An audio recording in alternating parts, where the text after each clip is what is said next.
In this video we're going to look at the Rent to the Day feature in REI Master. Why use Rent to the Day?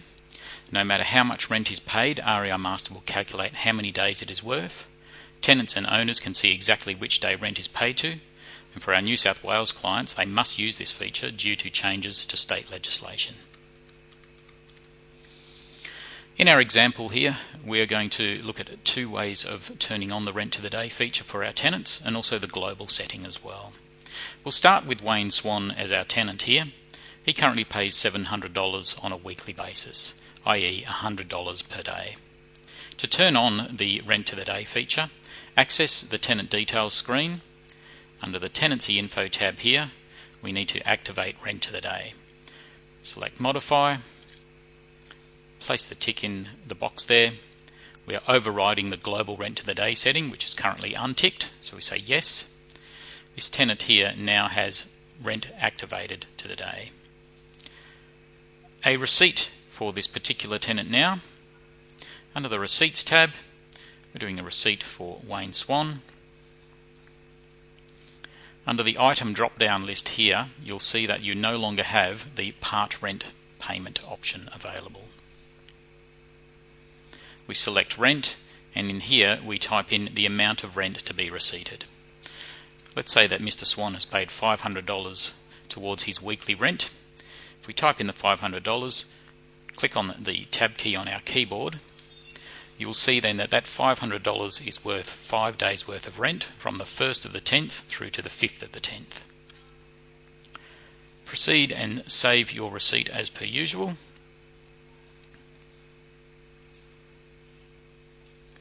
And the receipt, as you can see here, shows as rent from the 1st of the 10th through to the 5th of the 10th of $500 for Mr. Swan.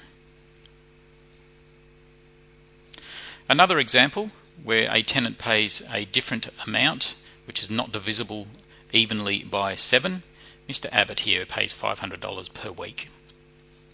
Again, we need to activate the Rent to the Day feature, so we access the Tenant Details screen, click into the Tenancy Info tab, modify our record and tick Activate Rent to the Day. Override the global setting there and save your changes. A receipt for this particular tenant will look as such.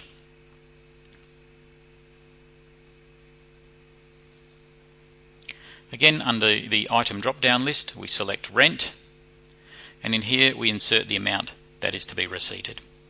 We'll receipt $250. $250 is half of the $500 a week, so we know approximately that is worth 3.5 days rent. By hitting the tab key on my keyboard, we can see here now that it shows rent for the 3 days, 24th, 25th and the 26th, and the rent credit is half a day's worth of rent. So your rent credit on a Rent to the Day tenant will always be anything less than half a day, or less than a full day's worth of rent. Again, with this one, proceed and save your changes, complete the receipt, and we can see then on the receipt itself the rent has been paid from the 24th through to the 26th with a rent credit of $35.71, the amount of $250. To set Rent to the Day as a global setting for your weekly and fortnightly tenants, go to the Setup drop-down list. Under General Configuration, under the Receipts tab here, modify and place a tick here in Set Rent to the Day as a default for weekly and fortnightly tenants. This will set all weekly and fortnightly tenants to use Rent to the Day as a default. We say yes, and all tenant cards have been updated. Save our changes. We have a look at our tenants list here now. We know that Tony Abbott and Wayne Swan already have the tick applied. We did that individually. Ms. Gillard here, if we have a look at her record, under the Tenancy Info tab, Activate Rent to the Day has now been ticked, and this receipt will look similar to the previous ones we've applied. So this video here today was showing you how to activate Rent to the Day for individual tenants or apply it as a global setting.